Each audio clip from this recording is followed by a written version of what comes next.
hit a ground running. The tap-ins really, but two really well worked goals overall and the balance of things. So it's a good night for Dundee United.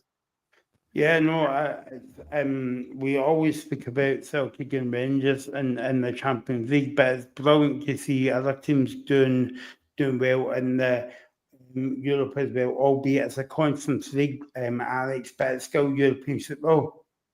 Yeah, definitely, and I think that's something we've been crying out for years. Just to, and now we need it more than ever to boost our coefficient, because Scotland are in a bit of a state right now, and it could be, if we don't get more teams succeeding in Europe, it could be a long way to even Champions League football for even whoever wins the league in the coming years. So it really is fantastic to see. And in terms of last night, I'd agree with Robbie in the sense of, in terms of stats and maybe on the eye, it wasn't the most glamorous performance, but they got the job done. And it is a fantastic result to take back, and it was quite a scrappy game. I thought, a lot of battles. Rapid Vienna seemed up for the battle, but Dundee United met them, and it was.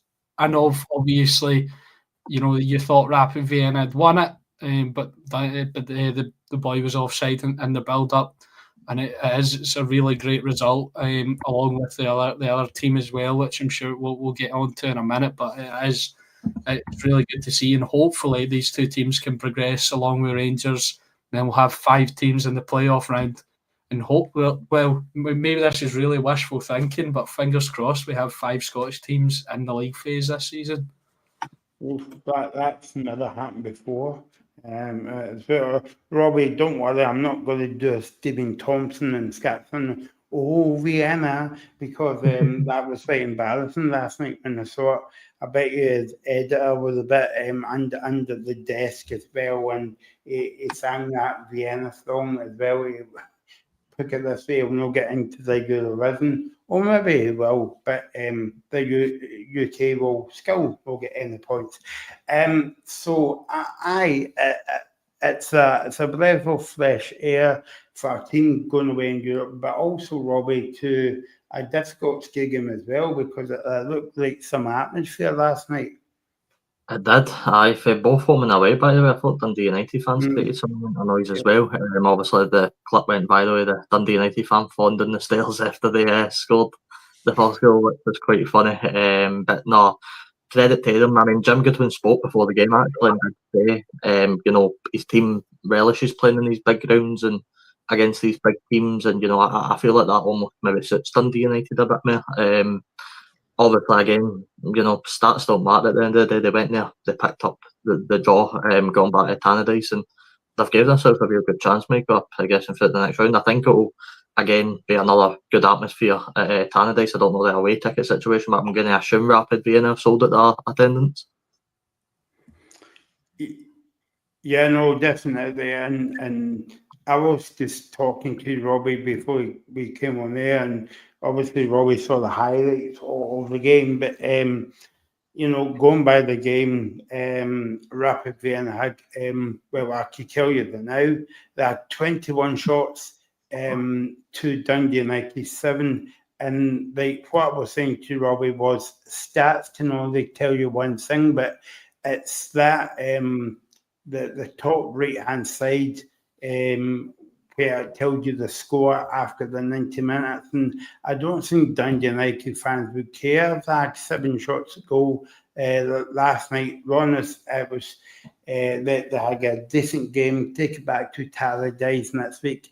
Full house Alex, and hopefully finish the job. Yeah, definitely. The one, like you said, that's one of my favourite things. My dad's always said it when I've brought up stats. It's the one in the top right that matters. I don't know if you saw it, but see, when Dundee United originally equalised as well, we were just talking about fans a minute ago. Did you see the boy who fell down the stairs? Yeah. I hope he's all right. But it was just funny. You see the limbs, and you just see this guy sliding down the stairs. No, that it was, yeah, but it is, and then bringing that kind of result back to their home ground, and just you've got that confidence now, sort of building on it. I think that as well feeds into why a lot of people like the home leg, the home leg second. Because you look at Dundee United now, they've got that result, and they can take something back to their home ground. They can get the supporters around them, and really try and make something of it and progress. Especially this season, I think the level of opposition's been higher. And Robbie, I'm sorry to say, but I think the teams this season are making a better effort of it and showing better than the teams last season.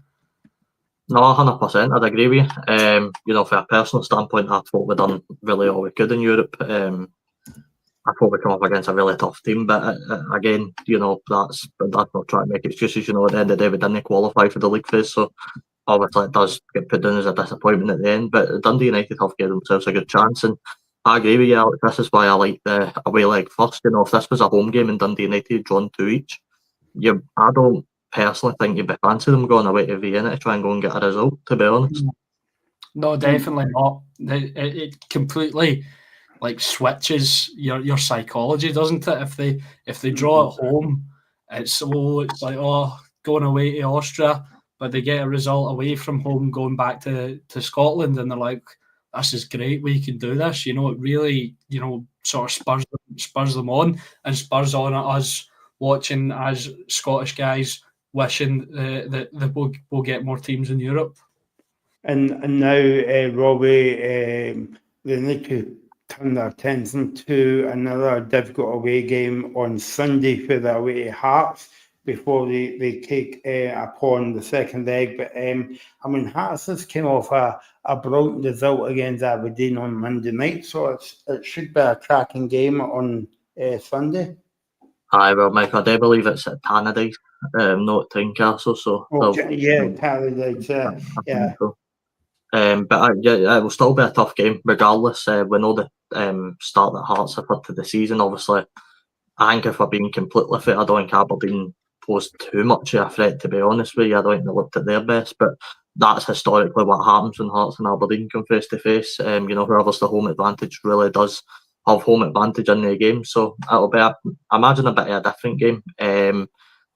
I think Dundee United should be right up for it though, and I think it's important to build momentum. You don't want to have a disappointing result going back into Thursday's second leg, because it can demoralise the players a bit. But look, they've got after a brilliant start, and the attacking players are showing a lot of go for it. So it's something they can look forward to. And obviously, we spoke at the end of last season when we sort of knew Sam Dalby wasn't going to be returning, and sort of mentioned how they had to replace that big sort of goal threat that they had.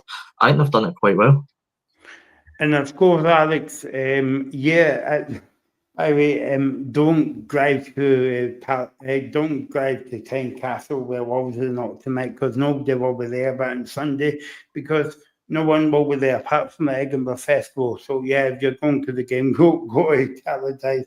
Don't listen to me as well. But Robbie, Alex has been. I would say both teams going into the games had a pretty decent week. Obviously, Dundee United in Europe last night, and obviously they went away to Falkirk last Sunday, and they had to come down. They had to come back from. I think they were 2-0 down at one stage to draw the game 2 each. I don't know if it was. I think it was in a similar vein to their game against Rapid Vienna, where it was going 1-0, 1-1, 2-1, 2-2. But they did, they got the draw. And see, my main takeaway from that game though is, I'm sure we'll talk about them later, but Falkirk are a bit better than I maybe anticipated them to be. in my sort of league table prediction, I had them down in 10th. Because originally when they got promoted, a lot of people had them. Can Falkirk have a dark horse top 6 push? And then they barely signed MD. I think they signed. They've barely brought in anyone, but they played better than initially I thought they would. That was my main takeaway from that game. But it was definitely an interesting game, and it was a funny contrast as well, because Ethan told me this. In the Falkirk Dundee United game, obviously there was all this chat about Dundee United only having one Scottish guy. Falkirk had 10 Scottish players in their starting 11, and the only one who wasn't was Scott Arfield. And he basically is Scottish. So Falkirk, right, big contrast to Dundee United. But that was an interesting game.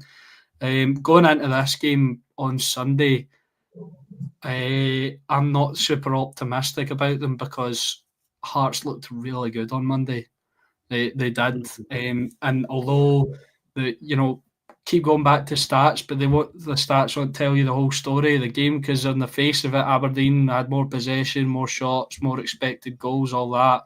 But Hearts were, you need to watch. They call it the eye test. You need to watch. Hearts were really, really good, and they needed them.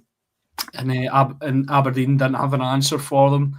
And when it comes to this game on the Sunday, I'll be really intrigued to see, because I think from Hearts' League Cup performances and their sort of start obviously on Monday, I think one of the toughest games possibly they could have to start the season. They've really impressed. Alex, Yeah. Sorry, I was just going to say, not to look too far ahead for Dundee United, but if they manage to get past Rapid Vienna next Thursday, do you think the next round is, well, what do you think about the next round? It's either Stockholm or Beyond. I think Stockholm won the game first leg 2-1, so it looks like they could advance. So do you think that's a harder, or do you think it's sort of similar level with Rapid Vienna for Dundee United? I think that's tough, because I'm not going to claim to be an expert on AIK or Rapid Vienna here, but I would say similar, if not maybe a little bit lesser in quality, because we've seen it. I think we've seen it in the past with Scottish teams coming up against Swedish teams. It's similar levels of quality, so I wouldn't count them out if they progress to the next round. I think it would be definitely interesting. Obviously, they still need to get the job done in front of them, but I wouldn't count them out. Definitely not. And as for Hearts this week, it's been a quiet week. Obviously, you're right. Looking back at that game on Monday night, Alex, Aberdeen were the better team. But it's amazing when the team scores a goal. Aberdeen kind of really just fell out that game and didn't have any kind of ideas. Derek McInnes was talking about the game yesterday, and he said we need to be up for this game. And he actually sat down with he actually had a sit down with the players and go through the game as well. So it'll be a difficult game for both of these teams. But I'm interested to see how Derek McInnes gets on Aberdeen, because no disrespect to Mark, but I said in the show before that I think he would have a bit of more of a budget and more of a fan base. Would that be right for me to say so, Alex? Yeah, definitely. And I think, with the sort of new investment from Tony Bloom, that they would have a big budget to sort of play with, and they've made a lot of signings. They've made another signing during the week that we knew was going to happen for about, I don't know how long, but Pierre-Landry Kabore from Narva Trans. I think he's a Burkina Faso, 24-year-old left winger. So that's it. That's another good signing on the face of things.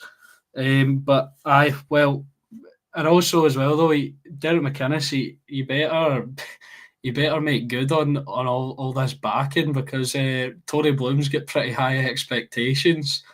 for Hearts. He thinks what was it? He said he potentially push for third or even second this season, and in the next 10 years, win at least one league title. He was saying he can hope his team can challenge Celtic, which it's a bold claim to make. But if he's there going to be flinging money about, why not make the claims? I mean, it's highly unrealistic. It's going to take a long time, in my opinion, before any team challenges Celtic or Rangers. But if he's investing £10 million or whatever it is, then he's clearly got expectations set on Hearts that he thinks he can go and do that.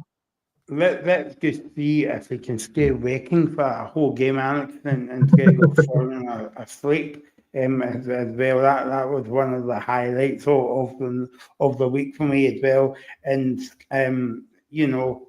but yeah, let's hope he doesn't fall asleep on Sunday at Tallydale, not at Tynecastle, at Tallydale. Let's speak about another team that was in action last night. It was the old Dougal Kybies and Martin Boyle got the double. In fact, it's a landmark win for Hibs away from home. Again, the winning 1-2-0 last night, Alex, away from home. Very impressed by that. I never saw any of the game, but winning 2-0 away from any team in Europe must be a brilliant win for them, and a kind of good performance. Yeah, definitely. I did have the game on. I was kind of trying to watch two screens at the same time, so I think my analysis will be 100%. But I was going between that and the Dundee United game. But it's a great result, especially going away to Serbia and Partizan Belgrade, because that's a hostile environment to go to. And it was a really good result for them. Obviously, they were helped a bit by the red card, but they were still creating chances beforehand. They had a few attacks. Kieran Bowie looks like a player as well, and I think us national team fans are starting to invest a bit of hope into him that we'll finally have a striker for the Scottish national team. But anyway, it was a good performance. Martin Boyle's goal, his first one, was a really nice finish. It was like it was from a corner, comes to him at the back post, and he just rattles it in, catches it really, really well. Obviously, his second goal's a penalty. By that point, I'd lost, my stream of the game. My computer wasn't agreeing with me, so I didn't see that. But obviously, 2-0 is a fantastic result, and I'll hold my hands up here and I will say I think I underestimated Dundee United and especially Hibs this week, because I think I tipped the two of them to actually go out at this stage, and unfortunately I did do that and I didn't believe in them, and now they're taking two fantastic results back to their home grounds, especially Hibs, and I'll be very surprised if they don't go through, because obviously Partizan Belgrade will now be missing a starter because he got sent off in that game. They'll be down 2-0, and to what I assume will be a sold-out Easter Road, and hopefully they can get over the line, because last week was a bit of a gut punch for them. Before we move on, I've completely forgotten. I'm actually doing well this week, actually, about the prediction of the Dundee United and Hearts game. So, Robbie, what's your prediction on this one? Yeah, it might seem boring, but I'm going to go a draw again for Dundee United. I think going into the second leg, I think they need a positive result, and I think they might just get one. I'm going to go one each for the game. Alex, Robbie just saw my prediction in the chat there, even though it's tweets, but it's give a draw. So so there you go, Alex. So don't pick a draw this week, because this is for the Hearts game, yeah. Yeah. I'm going to go 3-1 to Hearts. Oh, 3-1. So there you go. So that's the prediction of the for the Dundee United Hearts game. Back to the Hibs game as well. It's brilliant to, and I'll keep going on about this, Robbie, and I might think that a broken record, but it's brilliant to see other teams, apart from Celtic and Rangers, doing well in Europe. Aye, I mean, it's a brilliant result. As Alex said, obviously you watched the game, you'll know better than us, but I expected a bit of a hostile environment going there. It must not be a nice place for away teams to travel to. So to go there, first of all, keep a clean sheet. They didn't even concede a goal. That's a brilliant achievement on its own. I know they were the Partizan went down to 10 men, but it's still impressive. And to take a 2-0 lead back to Easter Road, it's a fantastic result. I just wonder if Martin Boyle made it dead alive. I don't know if any of you seen that clip that he put up after the game, the Hibs admin. I thought that was quite funny, but it was a brilliant night for him. Brilliant to get 2 goals, and he looks like he's carrying his form into this season. I mean, last season I don't think he was as influential for maybe seen in previous seasons for Hibs, but getting 2 goals, it'll boost his confidence for you. I think he actually had his best goal scoring season since Montrose last season. Right. So I just mean in previous seasons, I feel like with how bad Hibs have done, I don't think in terms of how much he's actually had today, whereas I feel like in previous seasons, maybe had to carry the team a bit more on his shoulders, when Hibs haven't been doing so well. So it's his what you're saying is it's less on him to sort of carry that team now. Yeah, no, but sorry. No, I was just going to say, I think that is credit to Hibs in the recruitment that David Gray's done, where he's bringing players that can balance the squad out a wee bit. Aye, and what you were saying about him making it out alive was I thought it was pretty brave of him to cup his ears to the Partizan Belgrade fans after he scored, going up like that. I think that's absolutely mental. And I mean, full credit to David Gray, Alex, because obviously it's best on my show last season, and I'm sure you and Ethan was the same when the podcast went when you spoke about his appointment and Hibs gave us like that. It's a bit of a risk taken, and obviously he never got off to a good start as well. And I think he was right up there for manager of the year because the second half of the years, maybe since December onwards, he basically turned it round as well. And the years he beat Celtic at Easter Road, and I can't remember if he beat Rangers or picked up a point against Rangers. You'll be able to tell us, Alex, but I mean, for David Gray, as they called him in Edinburgh, done a brilliant job last season, and he's carried it on to European football last night. Yeah, just on your question there, they did actually beat Rangers at Ibrox, I think. So that's just off my memory there, but I've probably tried to suppress that actually, but. No, but he did do a fantastic job, and full credit to the Hibs board as well, because for weeks you guys were probably the same. We were going, no, they have to sack him now. They have to get rid of him now. They can't go on any longer, and they stuck with him, and they must have seen something that nobody else saw, and Hibs grew into one of the most exciting teams, I think, to watch in the Premiership. I enjoy watching them. I think just the style of play and the amount of attacking talent that they have on offer, and they're still adding to it. Obviously, we've not even seen much of their club record signing yet, because Kieran Bowie's been in the team, and fair enough, because he deserves it, because he's been really, really good. So full credit to David Gray. Yeah, he's been excellent, and all things point to a brand new sort of excellent campaign for Hibs. And obviously the Dundee game last week, although it finished 2-1, it could have been 7. Hibs were all over them, as well. Just on Dundee there as well, mentioning that, a wee bit of breaking news here. Dundee have signed Jan Danda on loan from Hearts for the season. So that's probably the first good signing I think Stephen Presley's made. It's a brilliant signing for Dundee. I think he'll add some good quality to them. I think it's probably needed, to be honest with you. But that's what Stuart on the show last week was talking about. You know, the fans need to be patient. You know, there was a month left, so that's a good step in the right direction. But just on the Hibs point that Alex was talking about there, I think this could be a brilliant season for Hibs, and I'm looking outside. Obviously, in my opinion, anyway, Celtic have got one of the easier ties, and look, no European games easy. We've said that, you know, but whatever team you face is going to be hard.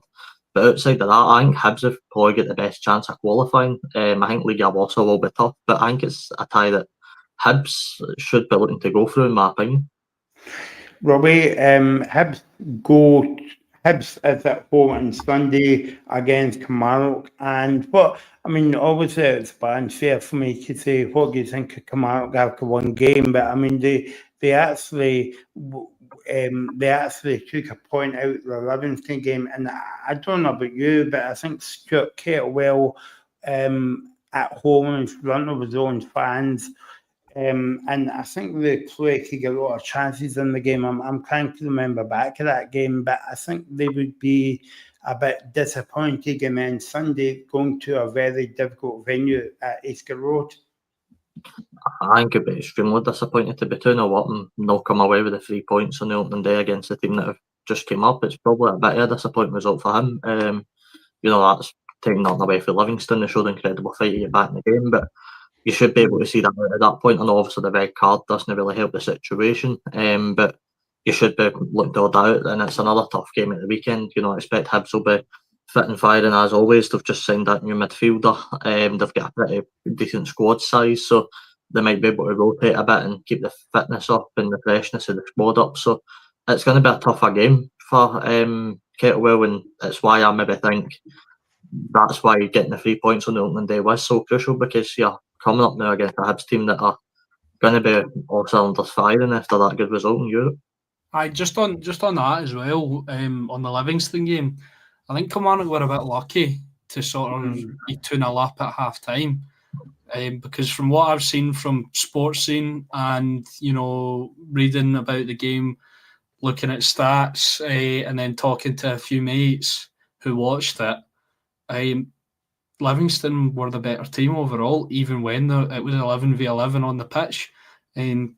You know, David Martindale sticking with his style of this style that got them promoted. He's not just going back to hoofball, back to the Premiership. So I think, you know, Kilmarnock were lucky to be 2-0 up. Obviously, to throw that away is obviously really bad. And I agree with you on that point, Robbie. You know, going into a game like that the next week, those 3 points had to be crucial for them. They had to get them, and they didn't. And I'll be honest, I don't think their points will be going up after this game either. Yeah, no, definitely. And I think after the result last night, Robbie, I think Easter Road will be kind of like a full house on Sunday, so Kilmarnock will be in for a game. Aye, I mean, I don't know the away situation. I don't know how many Kilmarnock are going to be taking there, but I'm sure Kettlewell will be up for it just as much as, you know, Hibs will be up for it. But I agree with Alex. I really struggle to see Kilmarnock coming away with any type of good result on their side, and I'm happy to be proven wrong. I think they've got players in there that can cause problems. But I do suspect Hibs will be right up for the game. Yeah. But then enough, the game might catch Hibs, or because obviously, you know, going into that game was a adrenaline, Alex, and then travelling back. I presume that they got back about 4 a.m. or whatever, and then for a cool down today and training tomorrow. It's going to be very difficult. But I mean, these kind of these kind of games can take, your kind of like adrenaline going away in Europe and winning the game as well, Yeah, definitely. And I'm sure as well they'll kind of recover really well. They'll have a plan in place for that. And they could, use that kind of adrenaline, as you say, and that victory, just to ride high into the game, even if their legs are a bit tired, even if they are feeling physically tired. I'm sure they're not feeling mentally tired. I'm sure they're on top of the world after that. And it's if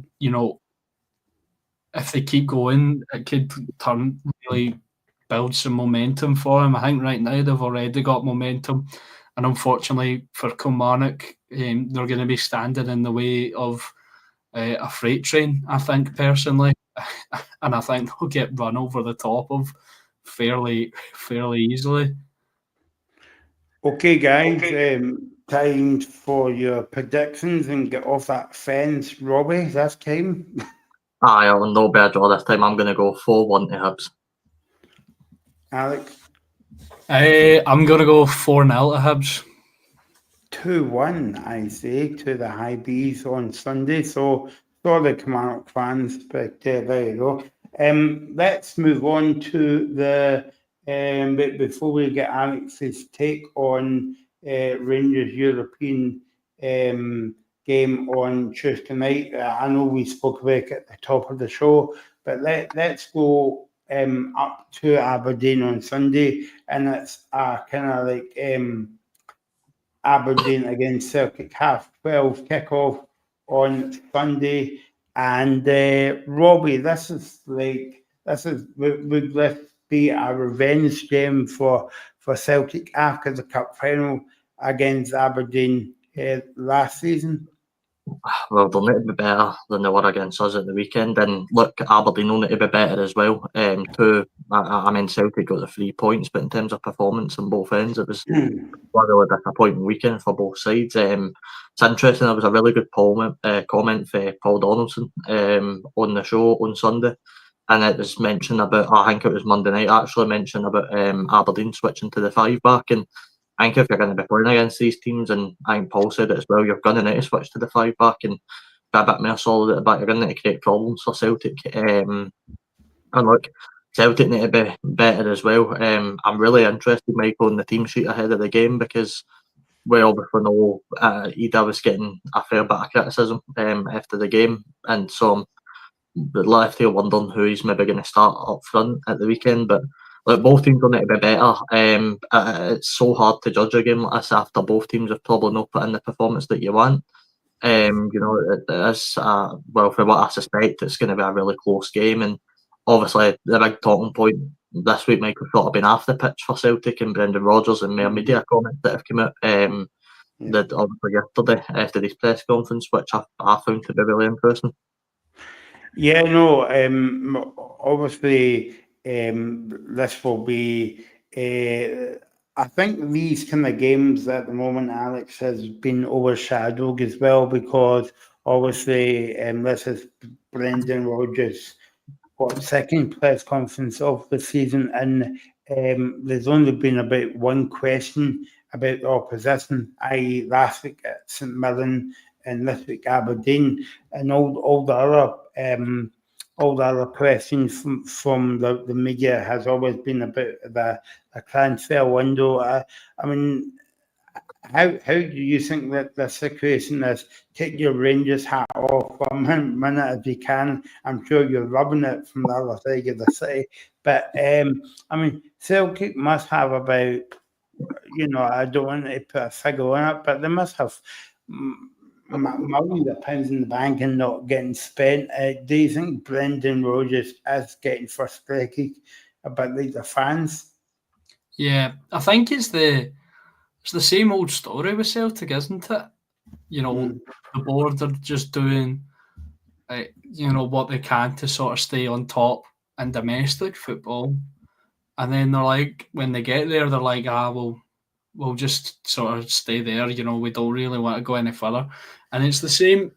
Correct me if I'm wrong, but I think it's the same kind of issues that Rodgers had in his last stint about them, not backing him to sort of progress the club and compete in Europe. And I would have thought after last season, losing the last kick of the game to Bayern Munich, they really took a game to them. They really took it to them.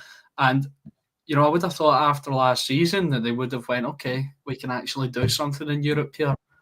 And when you progress in Europe, it's more money in the pocket for each round, and that's the way it should go. But it seems like he's frustrated again, and I'd be frustrated as well because Celtic's window so far has been quite poor, in my opinion. The weeks are ticking down. We're into the sort of last month of of the business, and I think they've still got a decent squad there. But I think one of the main concerns would be, I think they do need another left back because you can't rely on Kieran Tierney for a season. Unfortunately, great player that he is. He's made of glass, and then sort of up top, I think they've got three strikers, four that are maybe not good enough. They've got a young boy who's just came in, Callum Osmond. I think this is sort of first professional contract, so you can't really be relying on him. Adamida, who is, a figure of criticism among the support. Shin Yamada, unproven. He might turn out to be class and score 50 goals this season. You never know, but obviously he didn't play at the weekend, so it remains to be seen. And then Johnny Kenny as well. And some people were actually shouting for Johnny Kenny to start the game coming up. And if you look at the winger situation as well, they've lost Nicholas Kuhn. They've lost Jota's out for like half the season with injury. I think their wingers currently, if I'm missing anyone, let me know. Or I think Nygren can play on the wing. James Forrest. Yeah, James Forrest, Benjamin Nygren, Yang, and Maeda. It's not good enough to win a league, in my opinion. It's still very much, by the way, the bulk of a team that did win a double last season. I think that's what a lot of Celtic fans forget. That yes, you can be frustrated that the business isn't getting done. I get that, but that is still very much, as you mentioned, that's the bulk of a team that did do so well last season. Sorry, Robbie, to cut you off there as well, though. I know Rangers drew on the first game of the season, so maybe this isn't the best time to make this point, but there's no way that Rangers are going to be as bad as they were last season. There's no way. You're right. They've only been that's where the worry comes in for Celtic. I'm looking at the left back situation that you mentioned. Josh Deutsch, I know was rumoured with Celtic. I think all Celtic fans would have loved it if they went out and get him. I thought that would have been a good player to get. But the confusing thing for me is the transfers that Celtic are making. With all that money in the bank, and I'm also not going to put a figure on it, although I do believe it's a lot of money Celtic have got there to spend. The moves that they're doing are confusing me. Signing loans for Man City and stuff like that. It's not really screaming out to me Champions League quality business that I maybe thought Celtic were going to make. And that is where the concern comes in. You've got Johnny Kenny up front that's just signed a new contract till 2029, which, that's a good part of business, getting him tied down in the long term. But realistically, is he going to be able to be your main striker this season? Is Adamida going to be able to be it? I don't think so. I think £9 million was overpaid. Looking at the retrospect now, although I know he scored a lot of goals last season, but I just don't think he can be Celtic's main striker. There's a lot of positions all over the pitch that Celtic need to strengthen. That's why I think they're going to struggle at the weekend. Aberdeen didn't look great, but if Paul's right and Aberdeen do switch to the 5-back, I can see Celtic once again struggling to really break that down in the game. I know that when Aberdeen play Celtic or Rangers or any team outside the kind of Glasgow bubble, as it were, Alex, up in Aberdeen, they give them a proper game. But do you think Aberdeen will be up for the game? Because this is their second game, and obviously they beat Celtic in the Scottish Cup final, and also Celtic weren't flying in all cylinders last week against Mirren. But I mean, in saying that, you've got to give full credit to St Mirren because they kind of like frustrated Celtic. And I was saying to Robbie after the game that it's a breath of fresh air when a team comes to Park Peg or Ibrox and doesn't park buses behind the ball. They come out and kind of like have a go. Yeah, definitely. I think the game on Sunday it will be interesting. I think in terms of being up for the game, I think Aberdeen will have sort of a bit between their teeth after that poor showing on Monday, especially Cassini Yengi.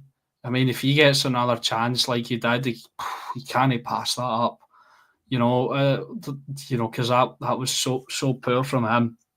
Celtic will obviously want to improve their performance on Sunday. I caught a little bit of it. They had most of the ball, but it wasn't all inspiring stuff.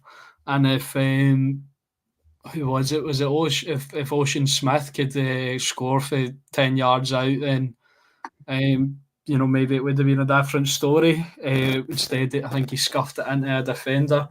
I think it will be interesting. Obviously, the game's at Pittodrie, I think, so it'll be a tough place for Celtic to go, as it is for many teams to go. And I think a weird thing about Jimmy Tolina is last season against Celtic and Rangers, it was always one of two ways. It was either he'd sort of have the other manager's number and it'd be really close, or they'd get the win, or they'd just get battered. So I think it'll go one of those two ways on Sunday. And I'm in my inherent bias, I'm leaning more towards give them a game, but to be honest, I could see it going the other way. Robbie, as for Aberdeen, do you think the Aberdeen fans are like they were a bit disappointed in Jimmy Turvin last season, but they kind of maybe forgave him a wee bit after beating Celtic in the Scottish Cup final? But I think it's very important, albeit they get beaten Monday night. But I think it's important how Aberdeen might have to go on a rerun now to make up for more basically all last season, because I think Aberdeen won 13 games on the bounce, and then the wheels come off the bus and all the rest of it. So I think this is a big season for Jimmy Turvin as well. Aye, well, it was a disappointing second half of the league, and winning that cup brought them a bit more time. And look, it's going to be really interesting to see the balance Aberdeen this year. Well, I'm obviously led to believe they are guaranteed some sort of European football until December, January. So, they will be having to balance that in the act as well. But this is important that Aberdeen do well in the league through all the season, because Aberdeen are obviously a club, in my opinion anyway, that struggle to build any form of consistency in seasons. I feel like they always sort of got them down at points. And look, it's no every season you're going to win a cup at Aberdeen or Hearts or Hibs. So for a manager at managing one of their clubs, you need to be able to be consistent in the league, and it's one of the big things that they're going to test Aberdeen. And it all starts this Sunday. This is a big game, not just for Aberdeen, but for Celtic as well. Celtic will be heading into the European qualifiers soon. If they drop points at the weekend again, the questions are really going to be asked by the board, and it's going to make Brendan Rodgers' points valid, because the board can't say he's not out there warning them about what's going to happen. He is out there demanding transfers and asking to be back. So it's going to be a pretty big game this Sunday. Alex, Brendan Rodgers said today the cup final was hard to lose. However, but we need to go up there and win the game, but we need to play well and be on our cup of the game. But I think that the cup final was hard to take if you were a Celtic fan and whatever. But I think that would make you more kind of determined to go out there, improve, and beat the opposition on the first second game back of the season.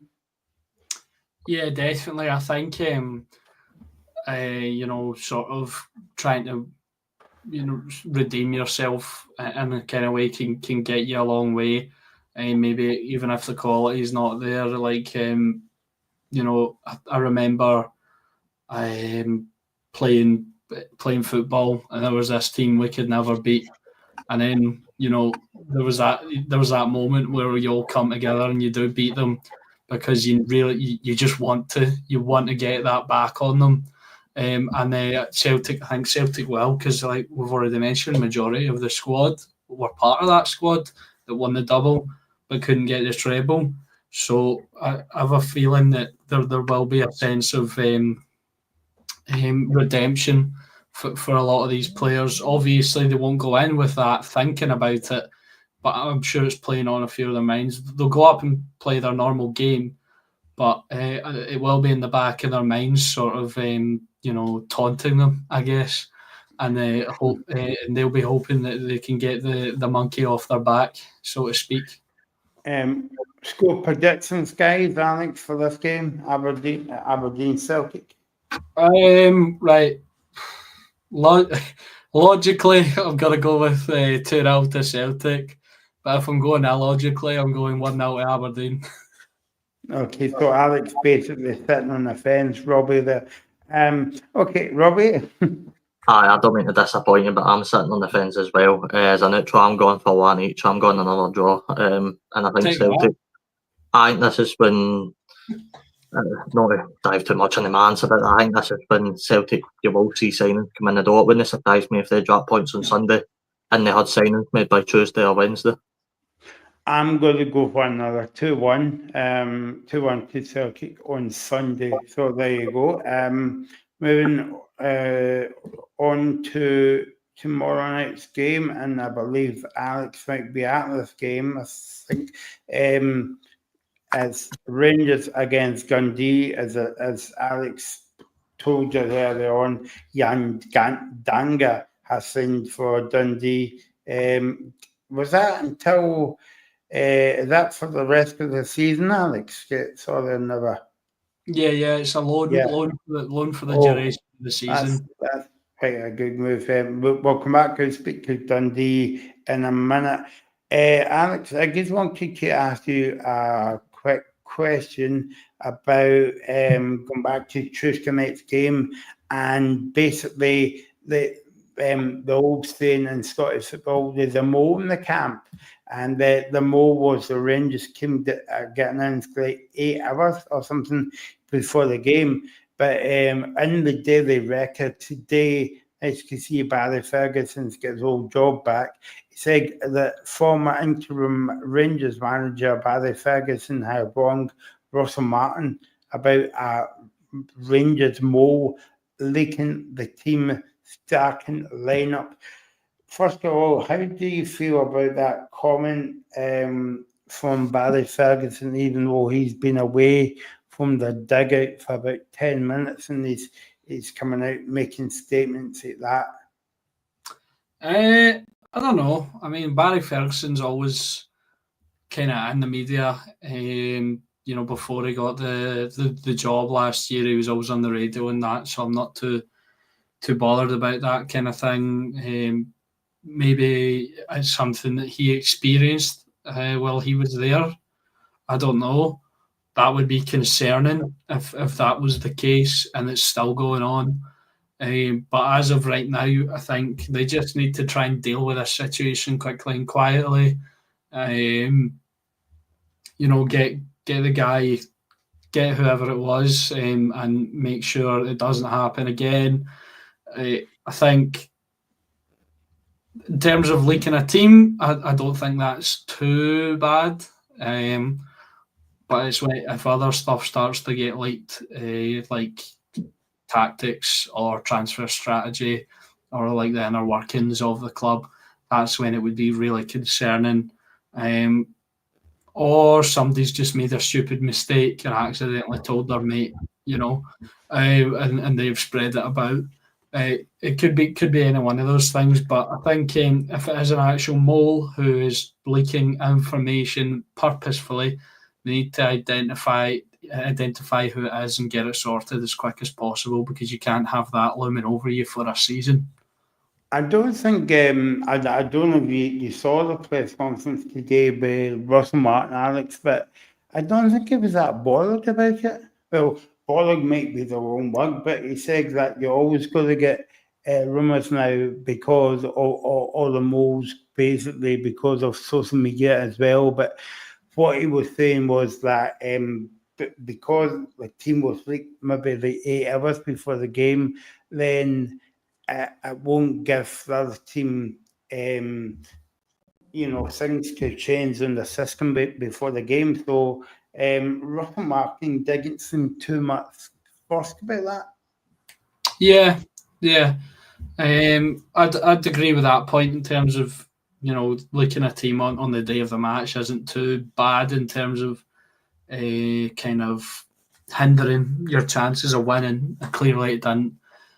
But I think he's trying to present sort of a cool, calm, collected face to the public, whereas behind the scenes, I'd imagine he was maybe quite crossed about it, and he's trying to sort it, and he's working with the club to try and get it sorted. Robbie, more quotes from Russell Martin today. He says every game is a challenge. It's a different game, and what he means by that is like Tuesday night, a European game, hostile atmosphere at Ibrox, and that wasn't just Alex, because Alex was at the game. But and then you go from that to play Dundee, and then you play, I think it's next Saturday night, you play Arrow, so it's like 3 different competitions at home. So I think that's what he was meaning, that every challenge is different. Aye, very different. I mean, like, when all Rangers can do it in European competition, we've seen it before. We know it can happen. The question is, can we do it in the league? And let's be honest, this is a game that Rangers absolutely need to win. Rangers cannot afford to drop any form of point in this game. It needs to be 3 points moving on. And it's going too early, but I think it will be from the end of the game. It's your point about the mold interesting, because I'd be intrigued to know what would have happened if it didn't go Rangers play against Poulsen at the week.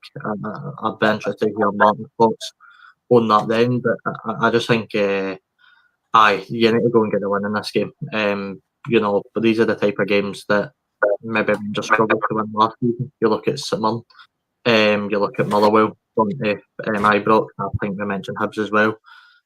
These teams could go to Ibrox and win, so it's important that Martin turns it into a bit of a fortress and really kicks on and gets the 3 points. Yeah, no, definitely.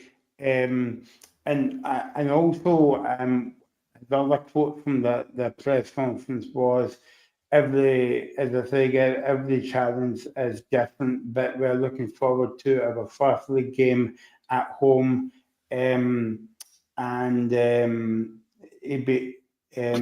So yeah, I mean, how do you think they will fare tomorrow against? Obviously, we will speak about Dundee at the moment, but Dundee's going through a kind of, would you say, a bad spell, sticky spell under Stephen Presley as well? I'd say probably a negative spell, to be honest with you. I think there's a lot of negativity about the club, as we heard for Stuart last week on the show. There's not much more I can say, Michael, than it is a must win for Rangers. They need to get 3 points in this game. Getting dropped is embarrassing, in my opinion, considering the circumstances of both clubs. I think one thing I enjoyed, Michael, and I don't know about you, but some press conferences I can listen to and I sort of go, that manager sort of hides a bit away. But I really enjoy listening to a Russell Martin press conference. I think he speaks very well. I think he speaks openly, honestly, and I think he says it there is, he says what needs to happen. Alex came on at a good time there, because we were just reading about Russell Martin and his press conferences, and yeah, he's very open and honest, but I don't think a lot of Rangers fans would like that. I remember for Pamont was maybe the opposite from Russell Martin, but I mean, you go to Ibrox every week, Alex, you'll be able in a better position than me and Robbie. Do you think that, and I know it's very early in the Russell Martin tenure, but do you think, I mean, how do you think the fans are taking to Russell Martin? And then obviously when they're speaking in the media, is it too honest or? Was your question there? Is he too honest? I was having a bit of technical difficulties again there. I don't know what's happening. Yeah, no, that's okay. No, I was good saying, is he too honest and too kind of open sometimes? I don't know. I quite like that in a manager, and I feel like his sort of decision to sort of come out and criticise the players after last week paid off. And he sort of showed that he's not afraid to make big decisions and replace players when they're not playing to, his kind of standards, and it paid off for him on Tuesday night with that win. I'd say I'd prefer a manager as honest, because you mentioned Philippe Clement there, and there was that.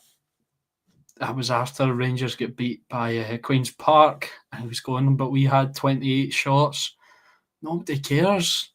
You get beat by Queen's Park at Ibrox. You know what I mean? And he's trying to sugarcoat things. He's like waffling about sports science every week and stuff like that, about rotating the team. And I feel like he was just trying every trick in the book to try and make himself not look bad. But a manager who's honest, I feel like Russell Martin as well, he'll take accountability for himself, and then he'll criticise the players when necessary. So I quite like that. Alex, somebody made a really good point on another show that I was listening to, and he was a Rangers fan. He was very honest, and he made a really good point that it's not like Russell Martin's coming out and saying it, and that the players themselves will know. They players will know that it's not been good enough in previous seasons, and it wasn't good enough against Motherwell either. So I don't really get this argument. I don't think at all Russell Martin shouldn't have said what he said. I think it was brilliant he said what he said, and I think, again, as the caller mentioned, it's something that the players know themselves. It's not as if the players are oblivious to the fact that they haven't been good enough. Yeah, no, I didn't understand all the sort of hullabaloo around it. It was, I thought it was blown way out of proportion, as the Scottish media tend to do quite a lot. I think, they take something and run with it. Obviously, it's a business that I want to get into, so maybe I'll need to get used to that. But, they take something and run with it to try and take it as far as they can, and make a big deal out of it. But it wasn't. And anyway, he proved that he was right. So in the end, Robbie, I totally agree with you there, mate. Alex, I presume that you're going along to Ibrox tomorrow night, 5:45 kick-off on the Saturday night. What are you expecting from Dundee? Just to answer your question there quickly, I will not be going to Ibrox tomorrow because I've got work, and I'll be able to watch the game, but I won't be able to get to the stadium quick enough. So unfortunately, I won't be going to the game tomorrow. But in terms of what I expect from Dundee, I don't expect a lot. They've not been very good, and if Rangers don't win convincingly, my concerns will start to creep in again, because I feel like the Motherwell game was really poor. The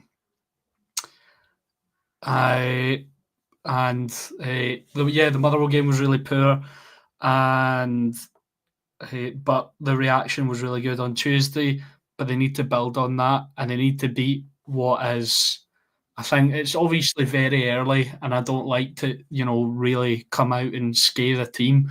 But I think what is clearly the worst team in the division this season, if they don't come out and beat them quite convincingly, the concerns will start to creep in from me again. I will be shocked if that 90 minutes is up and Dundee even hit a shot. Honestly, I will. They played Hibs at home and only had 2. So that shows you the type of team that they are this season. honestly, I hope Stuart's not watching, because I know I predicted Dundee's result to go similar last week, and I was correct. But that team are really bad, and Jan Dander might prove a bit of more attacking quality and a bit more a threat going forward. No against Rangers at Ibrox. I think this is a different Rangers team. I think they will batter Dundee, to be honest with you. And Alex, I think you're right. I've seen a couple of callers, and I spoke to a couple of Rangers fans that have said, "Oh, if we get a result, it'll be fine." No, you need to score a few goals into this Dundee team. You need a bit of hammering for it to be considered a positive bet. Yeah, definitely. I want it to be a hammering. I want it to be the same team as well. And a Lyle Cameron hat-trick would be pretty nice. But did you see he's getting a lot of grief, and I think that's quite fair, because did you see the interviews, and he's talking about Dundee as after like an amateur team or something? It was absolutely mental. You know what? My things on that, I just think it maybe. I don't want to say fell under pressure being in front of a camera, but I feel like he maybe didn't mean it to be as harshly as it sounded. If you get me, I don't think he actually thought Dundee's an amateur team, but it did sound that way. Yeah, I'll just I'll just address this comment from the Gorgie Boys podcast. It is early days. Gassama does look very, very good. I'm excited that it looks like we've finally got some decent wingers in the door. In terms of other areas I would strengthen, I think another centre back would be brilliant. We've been linked with Nobel Mendy from Real Betis. Apparently, we've agreed terms with him along with Rayo Vallecano, so it's down to the player to choose. And then I think we need to hash out a fee. I think he had a £3.5 million move to PSV fall through earlier in the window, so that would maybe be the region that would pay for him.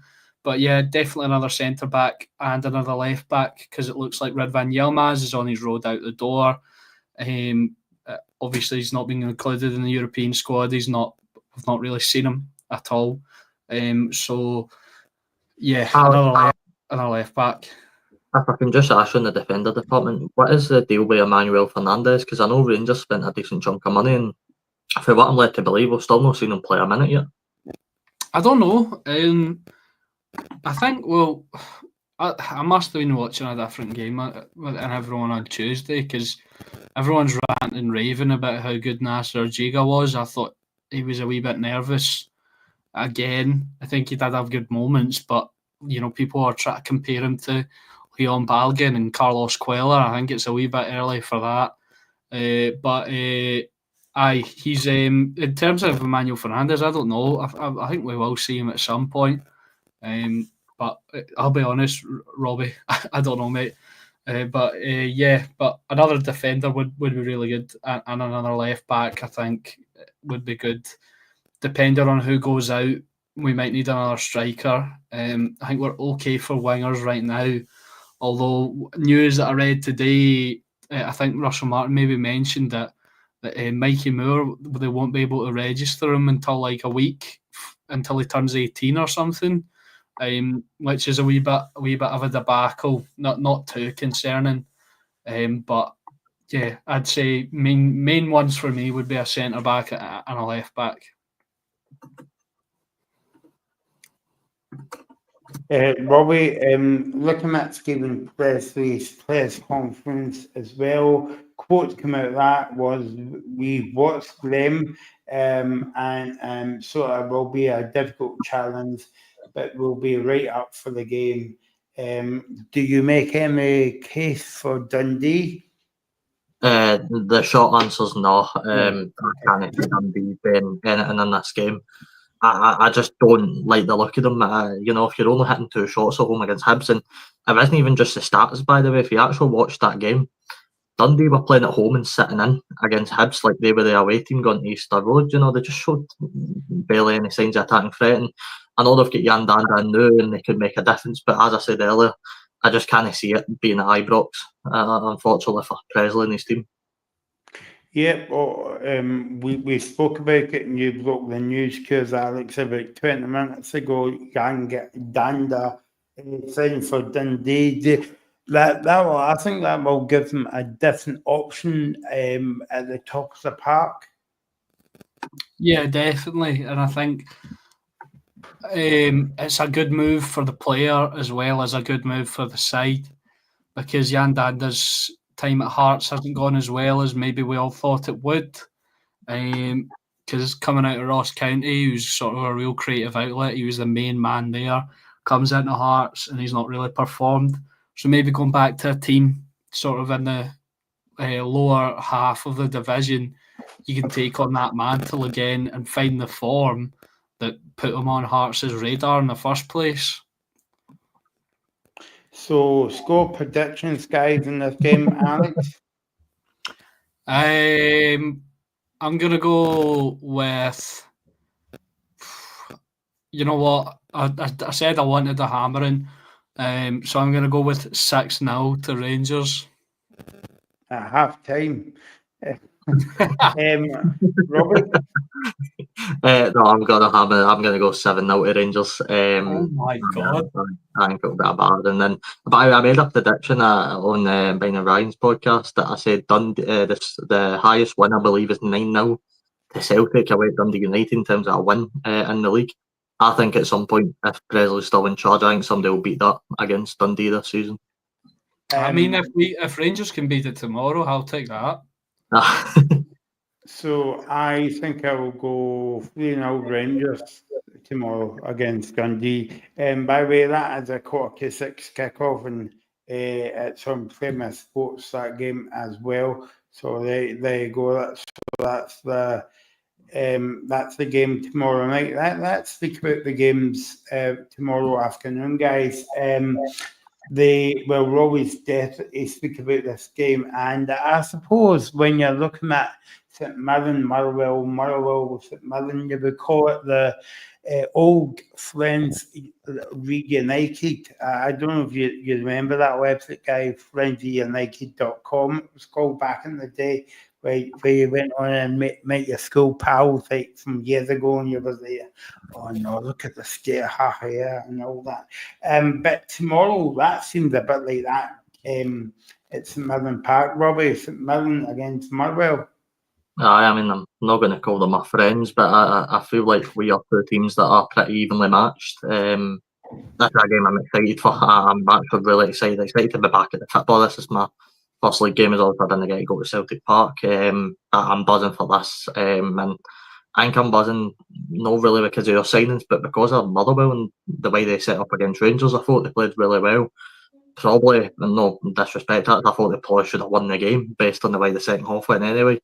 And I thought one area I was really impressed with was the midfield, and that's why I'm excited, because I'm looking at the prospect of Motherwell's midfield up against our newly midfield with Bacchus in the middle. So it's going to be a really interesting game. I expect battles over the pitch. I expect it to be an open game as well. And I'm just buzzing. I can be finally back at the football after all these months.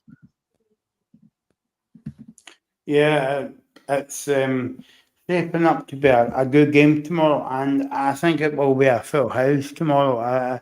As with St Mirren's always a good supporting team, but also I'll be interested to see how many Wales fans comes down to the game tomorrow. So yeah, it should be a good game, Alex.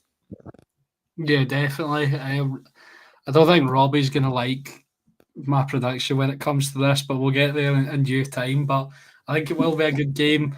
I was really impressed with Motherwell last week. Their attacking style of play, but I think I might have mentioned this somewhere. Might have been here, might have been on the dugout. But it was Motherwell. I think were playing a similar style to Rangers, but they actually knew what they were doing. They were organised defensively. They were really good going forward. They were brilliant in the midfield, like Robbie mentioned.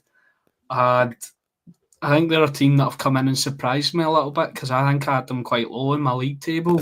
But they've started really well. I think I only had them there because I didn't really know what to expect from Askew. But he's first game, first impressions last, and it was really, really impressive. obviously it's difficult to gauge sort of St Mirren from a trip to Celtic Park, but based off the first kind of 2 games that I've seen and League Cup performances as well, I think Motherwell might, run over the top of you, Robbie, to be totally honest. I could see it. I really could. I think one position I'm really looking for us to target at the game is Paul McGinn, which, no offence to Paul, because I think he's a decently matched player, but there was a lot of times against Rangers where he fell under the pressure, and I think he just gave away some cheap balls, and that I thought they'd done really well passing it back, but whenever it really came to him, he just kind of panicked a bit. So I'm expecting us to hit him, and this is the type of game where you really want a fast striker at the top end of the pitch to put pressure on the team. You want to high press, you want to make it difficult for Motherwell, make them punt the ball long, because it's not something that they want to be doing. So if we can do that, I think it can work in their favour. But there's just going to be battles all over the pitch. I'm expecting a close game. And to answer Graham's comment, I was saying earlier, I think Bacchus in the midfield makes the team 10 times better. I was saying earlier, no disrespect to Fraser Taylor, Liam Donnelly or Ocean Smith, but Bacchus in there it naturally makes the team better. All 3 positions in the midfield, they're all solidified in my opinion, as long as they're all fit now. I think that's a midfield 3 we'll run with for the whole season, and I expect a really close game the weekend. I think one thing you can take for Celtic Park is how solid defensively we were. We'll need to be like that again, because Motherwell did pose some attacking threat, and obviously one player that I really like is Maswinisha with his pace. So there's a few battles over the pitch I'll be keen to see, but it will be an interesting game. They've got a really good front 3, I think, with Stamatolopoulos, Eli Just, FIFA free agent legend, and also like you mentioned, Maswinise, and it could be dangerous coming up against it. Obviously, I've got a wee bit of a soft spot for St Mirren. I think it's kind of happened over the last year because of a good mate of mine. But this, I just can't see past this Motherwell team. They looked electric. They looked up for the battle. It was a poor goal for them to lose, so maybe that could be something for St Mirren to exploit. St Mirren have a fair bit of physicality, with the likes of Mikael Mandron, Killian Phillips, although maybe not the biggest in stature, he's quite a physical player as well. You don't want to mess with him. So I feel like that could be something for St Mirren to exploit.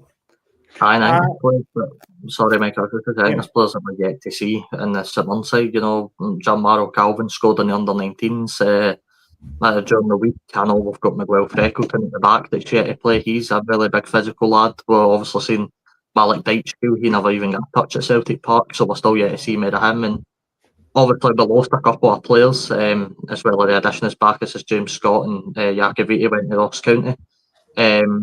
Both, I think Jakaviti's left the club by mutual consent, so good luck to him. But it does just feel like a perfect squad, in my opinion. It feels like a squad that can really push forward in the league. And as you mentioned, Alex, I think there'll be goals in this game. I think one goal might nick it, but I think it'll be a very open, fluid game, and I think both teams will try and attack each other.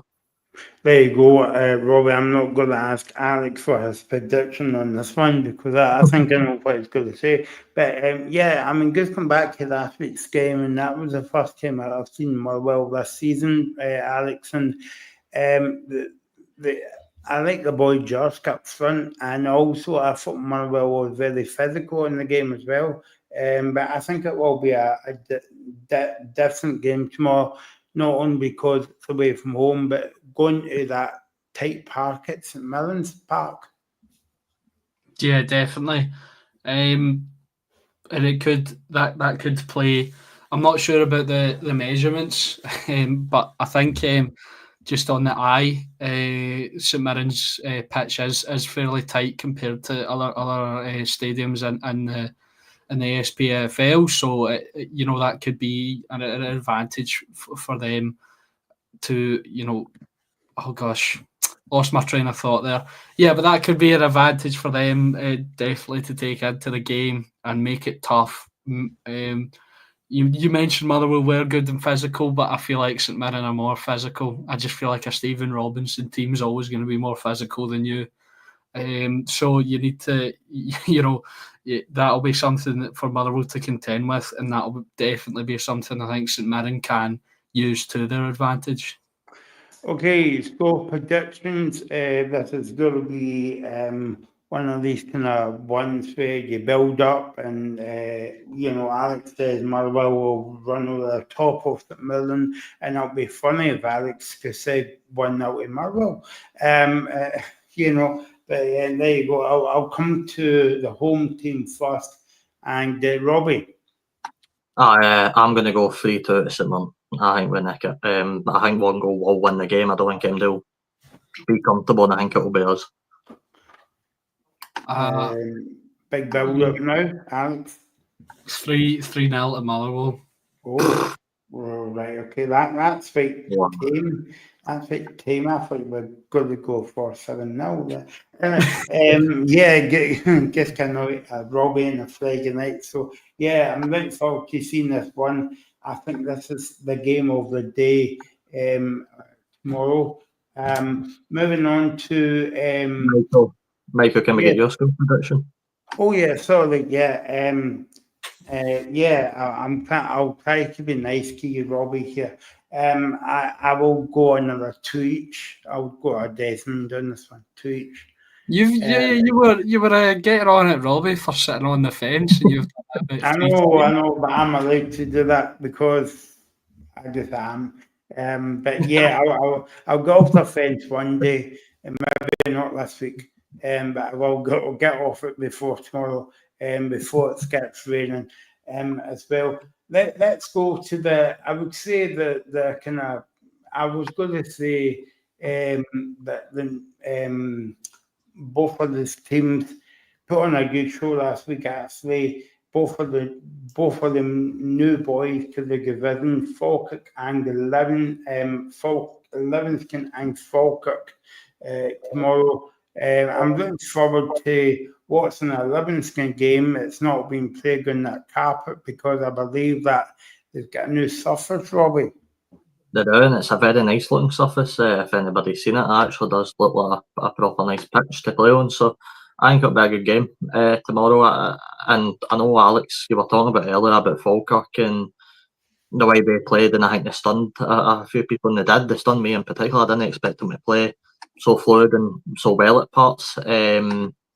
I suspect maybe as the season sort of follows on a bit, they'll naturally maybe tail off a bit. That is the opening game. They're at home.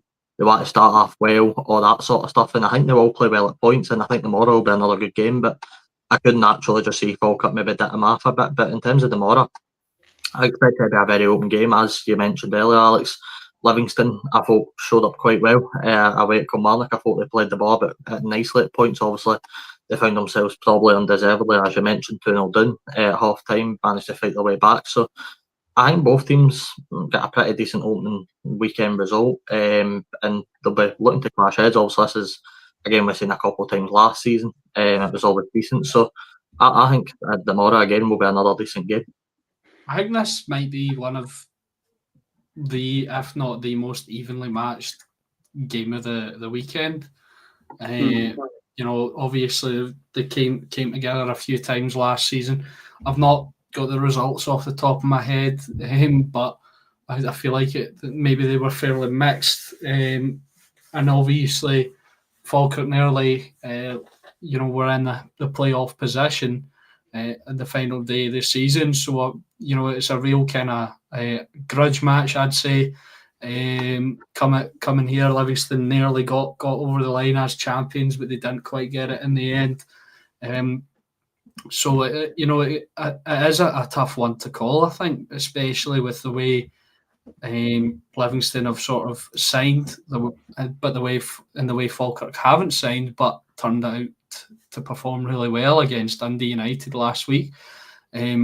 I think John McGlynn has actually kind of kept the sort of core of that side, even from kind of the League One days. There's a few players there that are still major parts of the team, and they are sort of for that cohesion.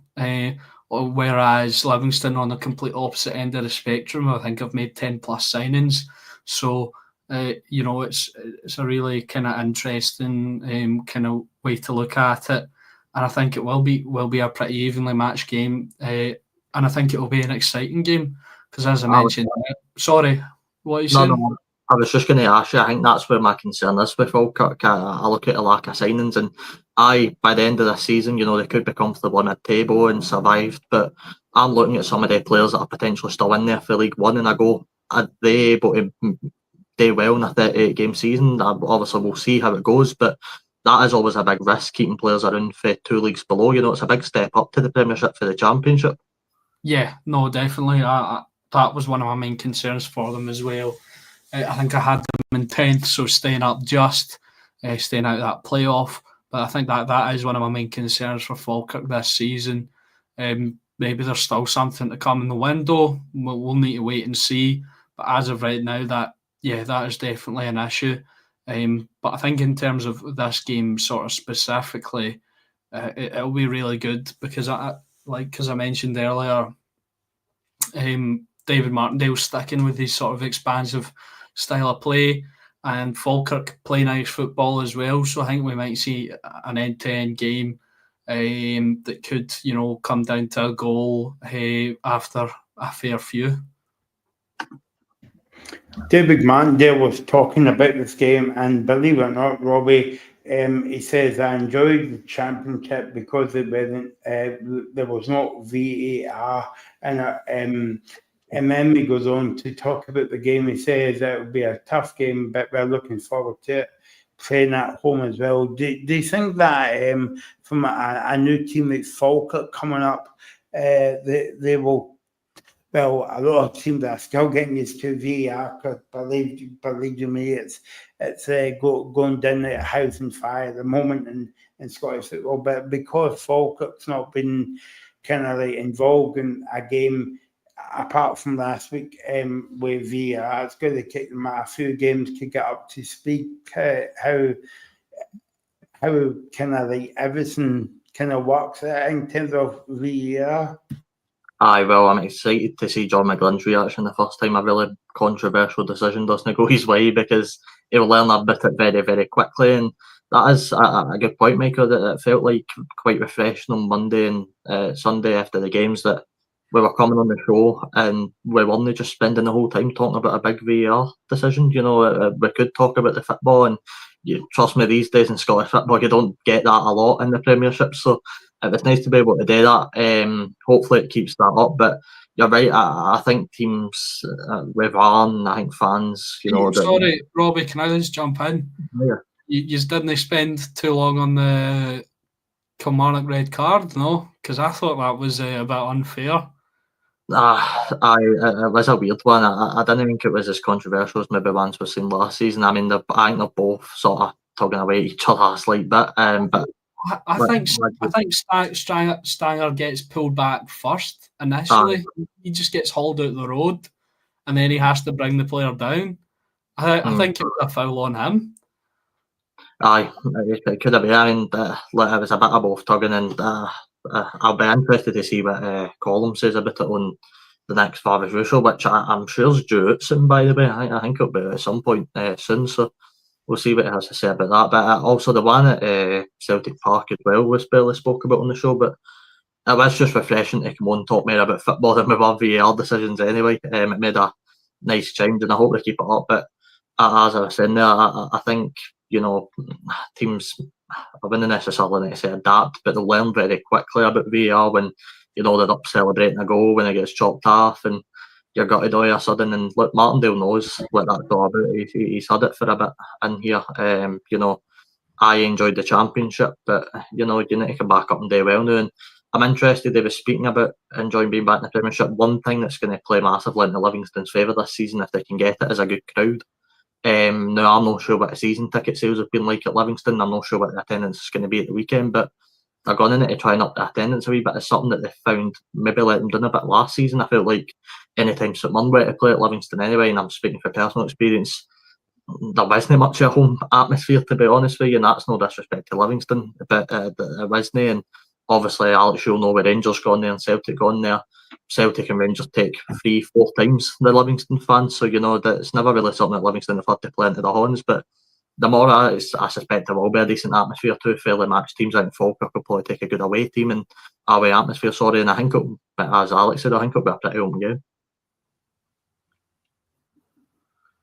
Yeah, no, Robbie was talking about atmosphere there, and yeah, I mean, I tend to agree with you that Livingston would have to do something, especially when it's on TV, the highlights of the week, and you're playing against, say the rights of, Marvel, and it's a PR disaster, I think, for Livingston as well. I think they were giving tickets away to the local schools in Livingston last season as well. But I mean, compare that to Falkirk, Alex, as well. I'm down to Falkirk, going back to the Falkirk Stadium this season, because as a nice wee stadium, all they have to do is build one more stand opposite the main stand, and it will be a decent atmosphere at the Falkirk Stadium. Yeah, I've been there myself a couple of times. Couple of years ago for a Challenge Cup final for Hamilton Accies, and then this last year I went to the Challenge Cup final as a member of the press, where Livingston battered Queen's Park 5-0. And it's a nice ground, and their pitch as well for an AstroTurf pitch is pretty good. It's it looks nice, and I haven't actually seen Livingston's new pitch yet, but I'm hoping it's similar to that, because Livingston's pitch the last time was, I swear it was worse than some of the pitches I played on in my Sunday League team. So Falkirk's ground, I think, with that stand missing, maybe I don't know, it adds a little bit of kind of atmosphere in a way, not to in terms of noise, but it was pretty cool. I thought it was you were kind of you were sitting in the ground, and then on the other side are like Astro pitches and stuff, and you see. You see kids, you see the kids playing on the pitches, and then maybe coming over to try and climb the fence and look into the ground and stuff like that, see what's going on. I thought that was pretty cool, but maybe you're right, Michael. Maybe they do need to add an extra stand to sort of make it solidify it as a really good ground. But myself there, when I went, it was really nice. Plus, you get the sun really well in the main stand, because there's no stand across from you. Robbie, we saw Livingston 2 seasons ago, and that very stuffy team. In fact, I compare Livingston to Hamilton because they're a very stuffy team, and you know what you're going to get. But in terms of Falkirk, I know that we spoke about the fan base and all the rest of it, but what are they going to add to the Premiership this season? I mean, look, I don't think John McGlynn's going to switch up his philosophy and his tactics. I think he likes to play one way. I think he likes to have a go against any team he faces. We've seen it when he went to Celtic Park. And as I mentioned on the show last week when we were sort of previewing Falkirk in the season, I said it's nice to have one way you're playing, but Falkirk can't afford to go to Celtic Park. And I know they put in a good performance and they led in the game twice, but they can't afford to be conceding 5 goals at Celtic Park and conceding goals here, there. They will need to at times be a bit more defensive, whereas I felt like in that game, because it was realistically a 1-0, they could sort of go and have a go at Celtic and try and make it tough for them, and they did. But again, you can't be conceding 5 goals to Celtic and going to Ibrox and conceding a lot of goals, because it can really take a hamp on your season. So I think they maybe need to be a bit careful in that department. But against any other team, they're just as good as any other team in my opinion. I think they can give themselves a real chance at Survivor. I think that's the first step for John McGlynn.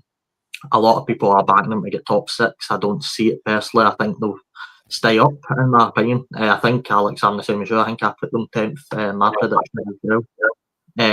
But I just think they all need to be a wee bit careful and not get too carried away themselves, because they can easily, concede a few goals if they're poor defensively. Which, by the way, against Dundee United for that first goal especially, they were pretty poor defensively. It took them a long time to try and get sorted at the back and gave Dundee United pretty much a free tapping.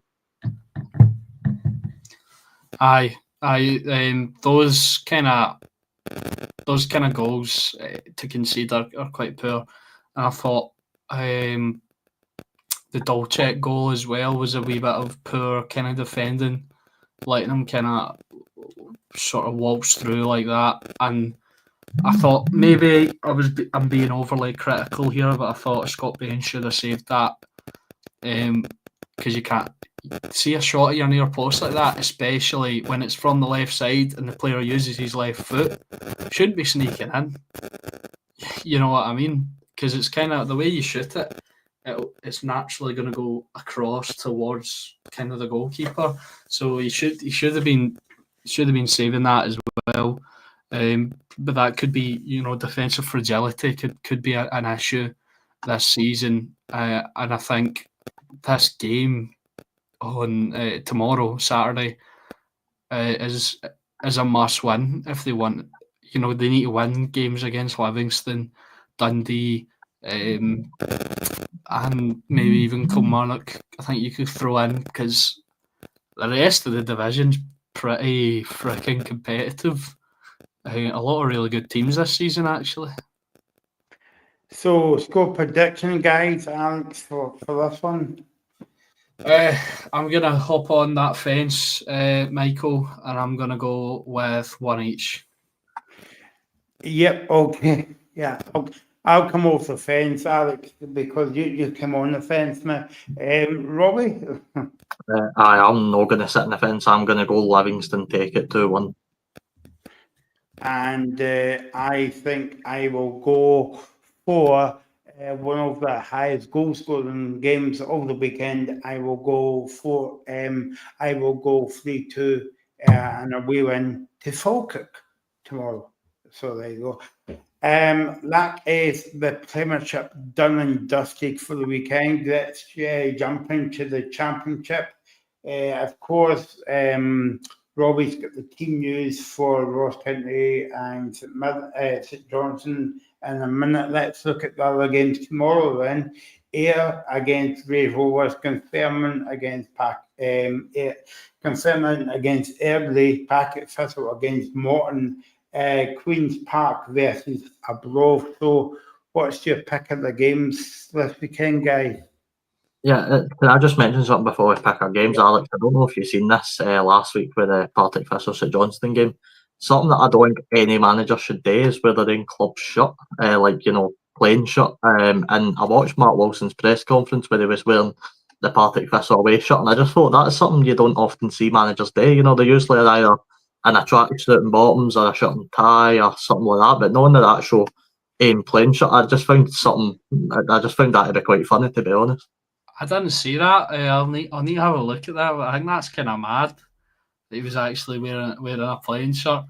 But yeah, just on the games for the weekend, I think tonight's one's the best one.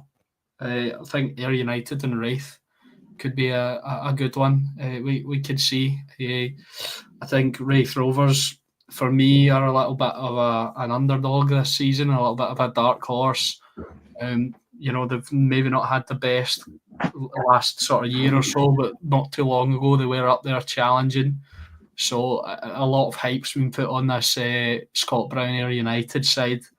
But tonight's game and Ayr United versus Raith Rovers are probably my games of the weekend. Okay, let's dive back to tonight's game between Ross County and St Johnstone, and I believe Robbie's got the team news for tonight's game. Aye, and this is a game tonight will probably be my pick for game of the weekend as well. Two probably evenly matched teams. Starting with the Ross County team sheet, there is one debut for Ross County, that is Yakaviti, goes straight into the starting lineup. So again, apologies in advance. Both of these teams put the numbers first instead of their positions. So it's Laidlaw in goals, O'Sullivan, Wright, Randall, Henderson, Cornelius, Ronan Hale will start up front. Jakob Viti, as I mentioned, Mackay Stephen, Declan Gallagher and Lindsay. James Scott, the other new player for Ross County, makes the bench. On the St Johnstone end, it is Stewart in goals, Diabate, Holtz, Hadibe, Gullen, Folds, Baird, Mallon, Sprangler, McPake and McCalla. There you go. That's the team news for tonight. And so I'm going to go for the game of the weekend in the championship packet, first of all against Morton. And I think that you were making reference to Mark Wilson there. I think it's going to be a big season for Mark Wilson, but a big season for Packet Thistle as well, because am I right in saying this is to make the playoffs or maybe end up in top spot? This will be the kind of like third attempt to get the championship, Alex? Partick Thistle, I feel they've kind of been knocking at the door for a good while, and you know it's been tough for them. I feel like as a club, I don't know. I feel like as a club, the Partick Thistle should be part of the Scottish Premiership. I think growing up for sort of my era, they've always been there or thereabouts. You know, they're part of it in my mind, and it could. I think again, it's going to be a really competitive year. Championship always is, but this could be the season for them. Unfortunately for them, I don't see any other route than the playoffs, because I think St Johnstone or Ross County will take the league title fairly comfortably. I'm leaning more towards Ross County and their recruitment, and looking at that starting 11 that Robbie read out, that's, you know, I might even go as far to say I think that's better than Dundee's current team. So, I feel like they will probably be the league champions, but I think a route through the playoffs is possible for Mark Wilson and his side this season. I'd agree, it is such a big season for Thistle. I feel like last season anyway was the best opportunity they could have got. You know, I think they're led to believe they're leading after the first leg of the playoff. Obviously it didn't quite happen, but it will be a big season for Wilson. You know, the fans will be expecting another playoff place. Obviously last week it didn't go to plan for Thistle away to Johnston, but let's be honest, was it really ever gone? And I know Wilson spoke after the game and said it was, you know, a couple of really poor conceded goals, including an absolutely wonderful free kick from Allen. But I just feel like a game like tomorrow is so big for them. You know, playing at home for the first time against Morton, who are doing all right. I don't know if Dougie Emery's going to be back, by the way. I know Billy Davis took charge last week, so I'm not sure what the situation is there, but it is important. Thistle get after a good start. And on your Ross County point, Alex, that is a team that have got Nicky Clark and Jordan White sitting on the bench. You know, in my opinion, I agree with you, that is a better team. I look at it as a better team than Dundee anyway. It's almost a team that you build on Football Manager your first season in the Championship, when you know you're going to get promoted, and you know you just go and sign the sort of Scottish Premiership quality players that are kicking about in free agents and really push for the league. And I think it is important, by the way, for Ross County to hang on to Ronan Hale this season. I know there's been a few links. I know they brought in James Scott. I believe Dundee were interested in Ronan Hale. I'm not sure if there's anything in that, but I think it is important they hold on to him, because I think he will score them a lot of goals in the Championship. And look, they're solid defensively. Having guys like Jakaviti and Gallagher at the back, if they can keep them fit, will help you. You know, you earlier you were talking about you maybe want a striker, and it's St Mirren. Would you take Ronan Hale? I'd absolutely love Ronan Hale, mate. I think it'd honestly be phenomenal. I think it'd be something that we need as well. We don't really have that type of striker in at the club. You know, we've got a couple of guys that are big and physical, like Mandron and Younger, but we need that smaller type of striker. So I think it'd work perfectly. I don't know if we're looking at him. I'd hope so, but I think for Ross County and their perspective, I think it is important they keep a hold of him for their season. I think he'll be big. James Scott, obviously, I don't think you can fully really rely on his physicality. He's been injured quite a lot of us, so it'll be an interesting night, action. I think it will be a really good game tonight as well. I'm excited to watch both teams and see how they sort of shape up, because let's be honest, if we're being honest, it's not been a great start for Ross County. Okay, just before we finish up, guys, I know this is called the Scottish Football Zone, and please subscribe to our new YouTube channel. Fun enough, it's just called the Scottish Football Zone. And what we're trying to do with this is we're trying to talk about the Premiership games, the Championship games, and we've got more shows lined up on the Football Zone coming up in a few weeks' time. But and we cover every aspect of football, whether it's disability football, women's football, youth football, junior football as well. Just to give you a couple of news nods to some football tournaments taking place. On the 13th on August, that will be next Wednesday then, the Scotland Cerebral Palsy football team will be involved in the Cerebral Palsy European Championships, and they will be up against the Netherlands, Ireland, and Germany. And we wish Scotland well in that one, on the back of the success in Italy last year, winning the World Championships last year. And also, Robbie, coming up in a few weeks' time, hopefully we will get the manager of the Cerebral Palsy football team on the show when they come back from the Euros, and also this year will be the Homeless World Cup. I don't know if you guys saw that. That was on the news last night, actually, I think it was. And this year, the Homeless World Cup will take place in Oslo in Norway, and we will try and get Derek Ferguson or a couple of guys representing the Scotland squad on the show in the coming weeks. So look out for that, Robbie, and good luck to Scotland taking the field in the Cerebral Palsy tournament and also the Homeless World Cup as well. Yeah, good luck to Scotland in both sort of competitions. I hope we go over there and do well and impress and stuff like that. It'll be interesting to speak to the manager as well in a couple of weeks if he comes on the show. And by the way, can I just point out a quick congratulations to Caroline Weir and Scott McTominay for being put up the Ballon d'Or. First two Scottish players since I think Ali McCoy's to be nominated for an award as such. So I hope they do well in that.